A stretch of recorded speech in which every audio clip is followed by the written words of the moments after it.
आता मी अंधेरीतला स्वामींचा जो मठ आहे त्या स्वामींच्या मठामध्ये आहे आणि इकडे येण्याचं कारण खरं तर खूपच खास आहे, खूप स्पेशल आहे. कारण देऊळ बंद 2 येतो आहे आणि त्या सिनेमाचे दिग्दर्शक, लेखक दिग्दर्शक प्रवीण तरडे आणि निर्माते कैलाश वाणी हे दोघेही आता माझ्यासोबत आहेत. खूप स्वागत तुमचं ABP माझामध्ये आणि खूप गप्पा रंगल्यात खरं तर. म्हणजे माझ्या ओपनिंगकडे लक्षही नव्हतं तुमचं. नाही नाही, कसं आहे, आज आमचे वाणीसाहेब म्हणजे आपले पहिल्या देऊळबंदचे निर्माते, म्हणजे माझे नंतर कितीही सिनेमे आलेले असले तरी मला पहिला ब्रेक हा कैलास वाणी साहेबांनी दिला देऊळबंदमधून, मग मुळशी पॅटर्न आला. आज आम्ही अंधेरीच्या विकास वालावलकरांच्या स्वामींच्या मठात आलो आहे. खरं तर नेहमी स्ट्रगल काळात, म्हणजे मुंबईत ज्यावेळी पहिल्यांदा आम्ही यायचो नवीन कामं शोधायला, त्यावेळी निवांत कधीतरी दर्शनाला या मठामध्ये यायचो. आज वाणीसाहेब या मठात येऊन आम्ही मुंबईमधील जो आमचा याचा म्हणतो ना आपण प्रमोशनची ॲक्टिव्हिटीचे एक प्लॅनिंग सुरू करणार आहोत. तर त्याच्यासाठी आलो होतो, तर ते म्हटले स्वामींचं दर्शन घेऊ म्हणून मठात आलो. आणि स्वामींचं दर्शन आणि खूप इतकं खास निमित्त देखील आहे. देऊळबंद 2 तुम्ही घेऊन येत आहे आणि त्यानिमित्तानं अख्ख्या इंडस्ट्रीला प्रवीणसारखे एक दिग्दर्शक मिळाले आणि आज देऊळबंद 2 आणि तेही स्वामींच्या चरणी. काय भावना तुमच्या? नाही, कसं आहे, मी मुळात स्वामी समर्थ भक्त होतो आहे. म्हणजे देऊळबंद 1 जेव्हा आम्ही केला की स्वामी म्हणजे गुरुदत्त महाराजांचे जे अवतार होते 3, ते आम्ही जागेवर जाऊन शूटिंग केलं. म्हणजे पिठापूर, कोरोपूर, गाणगापूर, अक्कलकोट. आणि हे जागेवर जाऊन शूट करण्याचं कारण एवढंच होतं की जे ओल्ड आजी आजोबा असतील हे तिथपर्यंत जाऊ शकणार नव्हते, म्हणून आम्ही ते जागेवर जाऊन शूट केलं. त्याच्यामध्ये आम्हाला खूप मेहनत घ्यावी लागली. आज आम्ही 1200 ते 2-2,500 किलोमीटरचा प्रवास तेव्हा जागेवर जाऊन शूटिंग केलं. पण स्वामींचा आशीर्वाद बरोबर असल्यावर आम्हाला कोणालाही तिथं काही आजारपण आलं नाही, कुठेही कुठली अडचण आली नाही. सर्व व्यवस्थित आम्ही सुखरूप तिथून आलो. देऊळबंद पाठ हा आमचा एक झाला. स्वामींचं कार्य जगापर्यंत पोहोचवणं, स्वामी काय आहेत याच्यासाठी आमचा अट्टास होता.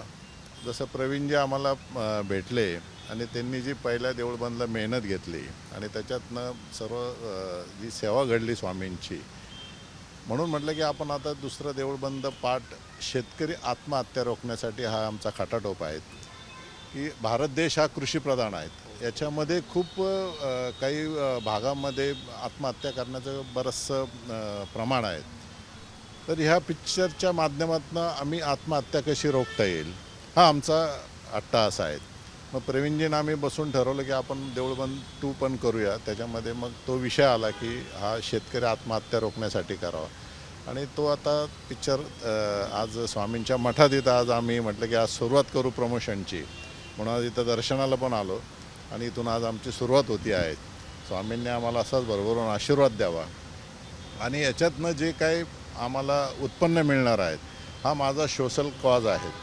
याच्यामध्ये माझं कुठलेही पैसे मिळवणं हा उद्देश नाही आहे.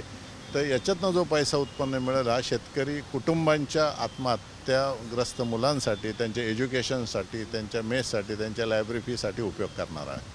त्यामध्ये खरं तर एक खूप उदात्त हेतू घेऊन तुम्ही या प्रकल्पात आमच्यासमोर घेऊन येत आहे.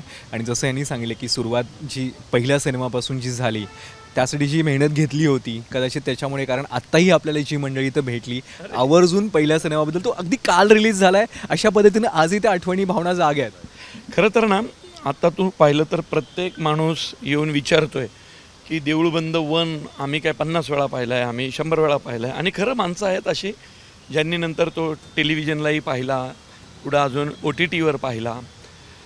तर देऊळबंद आणि बघ, प्रत्येक राघव शास्त्री आहे का, मग तो काश्मीर दिसणार का.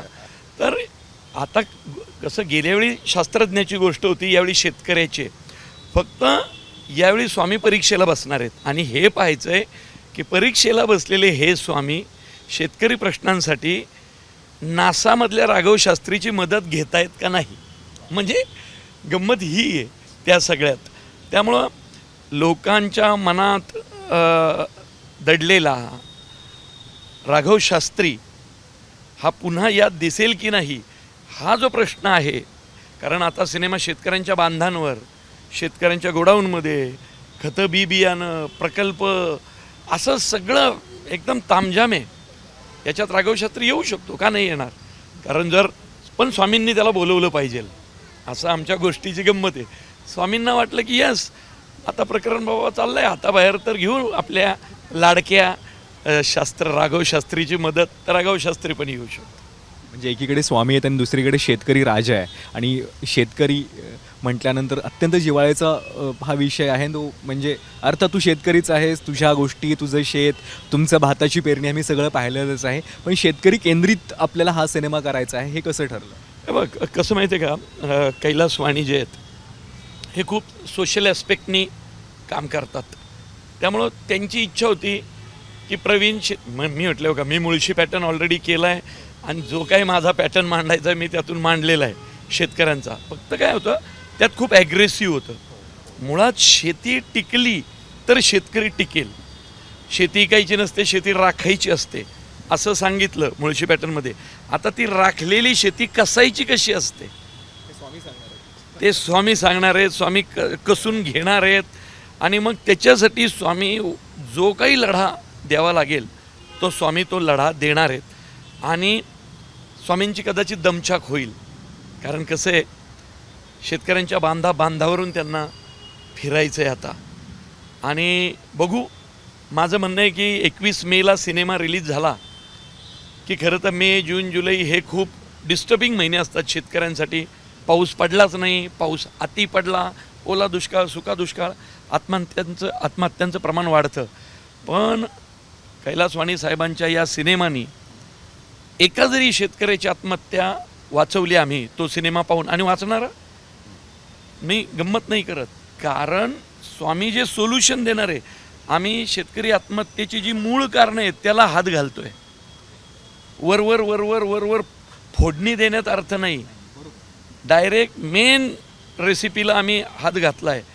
आणि ती जी कटू रेसिपी आहे शेतकऱ्यांच्या आयुष्यातली आत्महत्या ही घटना, त्याच्या आत जाऊन आम्ही सोल्युशन शोधण्याचा प्रयत्न केला. म्हणजे आम्ही निमित्त आहे, स्वामी समर्थ हे सोल्युशन देणार आहेत. 2015ला पहिला सिनेमा आला होता आणि 2026मध्ये दुसरा येतोय. तब्बल 11 वर्षांचा काळ आहे. एवढा डिले का झाला? प्रवीण सरांमुळे झाला का? काय झालं तुम्हाला सांगू का? धर्मवीर कसे आम्ही मला एक मिनिट, काय झालं स्वामींनी त्यांना असा आशीर्वाद दिला की आता प्रवीणजी तुम्ही मागं वळून बघायचं नाही.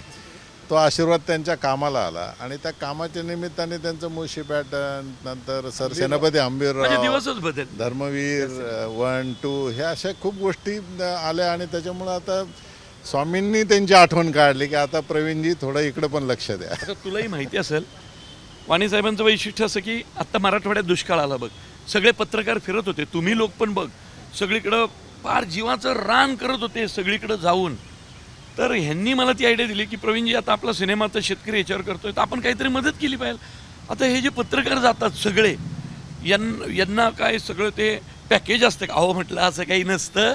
कित्येकदा हे जे पत्रकार दिसतात 24 तास बातम्या देत, म्हणजे त्यांना कित्येकांना 2-2 वेळेला जेवायलाही नाही मिळालं. इतकी हालत ओल्या दुष्काळात बिकट होती.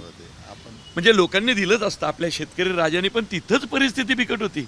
म्हणून वाणी साहेब म्हटले की मग पुण्यामध्ये मराठवाड्यातल्या शेतकऱ्यांची जी पोरं शिक्षणासाठी आहेत त्या पोरांचा 3 महिन्याचा सगळा खर्च आपण उचलू, जेणेकरून त्यांच्या आईबापांना तिथं बरं वाटेल. त्यावेळी त्यांनी बरीच मदत केली जी आपण पुणे पत्रकार संघाच्या हातात देऊन. आणि पत्रकारांचा मला अभिमान काय वाटला माहिती आहे? पत्रकार म्हटले आम्हाला पैसे नका देऊ, पत्रकार महासंघाचे लोक ब्रिजमोहन आणि सगळेच, आम्हाला पैसे नका देऊ, त्यापेक्षा आम्ही तुम्हाला यादी देतो, ही 300 मुलं तुम्ही थेट यांच्या अकाउंटला पैसे पाठवा. आणि पत्रकारांनी कोऑर्डिनेट केलं, 300 गरीब मुलांची यादी काढली, त्यांचे नंबर काढले, अकाउंट खाती काढली आणि आम्हाला फक्त डायरेक्ट पैसे द्यायला लावले, जे यांनी त्यांच्या ऑफिसमध्ये बसून थेट पैसे ट्रान्सफर केले. 354 मुलांना दिले. पत्रकार भवनमध्येच आपण कार्यक्रम तिथे केला आणि पैसे दिले डायरेक्ट. मगाशी बोलता बोलता तू सांगितलंस की यावेळी स्वामींची परीक्षा आहे, पण या सिनेमाच्या निमित्तानं, खरं तर पहिल्या सिनेमाच्या निमित्तानं तुझी ही परीक्षा वेगळ्या अर्थाने बघितली गेली. म्हणजे एकीकडे आपण स्वामींबद्दल सांगतो, त्यांच्याबद्दल पडणाऱ्या प्रत्येक प्रश्नाचं उत्तर द्यायचा तू प्रयत्न केलास, पण ज्या पद्धतीचं ट्रोलिंग वेगळ्या अर्थाने तेही झालं. किती लक्ष देतोस या सगळ्याकडे? हे जे ट्रोलिंगकडे लक्ष दिलं तर अरे उद्या काम कधी करणार आपण? कसं आहे ना, आता कसं असतं, काही देव मानणारे असतात, काही आमच्यासारखे देव न मानणारे असतात, आमच्यासारखे देव मानणारे असतात. हा लढा काय आजचा आहे का रे? हा लढा पूर्वपार चालत आलेला आहे. ज्याची श्रद्धा आहे ना, आता मी तुला सांगतो, मी 10-11 वर्षापूर्वी देऊळ बंद केला, पण माझं बदललं आयुष्य. त्याच्या आधी काही मला काही लेखन येत नव्हतं का रे? मला डिरेक्शन येत नव्हतं का? पण धडपड करत होतो, स्ट्रगल करत होतो, इथून तिथून फिरत होतो. म्हणून तर माझ्या बायकोने तिची ॲक्टिंग आणि लेखन दिग्दर्शन सोडून पोलीस डिपार्टमेंटमध्ये नोकरी केली 8 वर्ष, बरोबर की नाही? पण त्या सिनेमानंतर खरंच माझ्या आयुष्यात स्वामी आले आणि मी बदललो. आणि लगेच त्याच्यानंतर पुढच्या 2 वर्षात मुळशी पॅटर्न झाला, 2 वर्षात हंबीरराव झाला, धर्मवीर 1, 2 झाला, सगळं छान झालं. हे बघ, आपले कष्ट असतातच, पण त्याच्या मागं कोणीतरी असतं, ते स्वामी आहेत असं मला वाटतं. ती श्रद्धा महत्त्वाची, ती भावना महत्त्वाची, आणि त्याच भावनेतून तुम्ही हे काम करता आणि खूप उत्तम काम करता. ट्रोलिंगचं तू म्हटलं, ट्रोलिंग झालं पाहिजे. लक्षात ठेव, जे लोक ट्रोलिंग करतात ना, ते आपली स्ट्रेंथ वाढवतात, आपल्याला लढाईची शक्ती देतात. आता मुळशी पॅटर्नच्या वेळी तू पण बातम्या कव्हर केलेल्या आहेत, माझ्या ऑफिसवर हल्ले झाले, काय काय झालं, पण त्या सिनेमाने किती यश दिलं, त्या सिनेमाने सगळं धुवून काढलं. ही गंमत असती. देऊळ बंदचा पहिला भाग आल्यानंतर पिठापूर, कुरवपूर, गाणगापूर, अक्कलकोट, नाशिक अशी परिक्रमा वाढली कित्येक भक्तांची.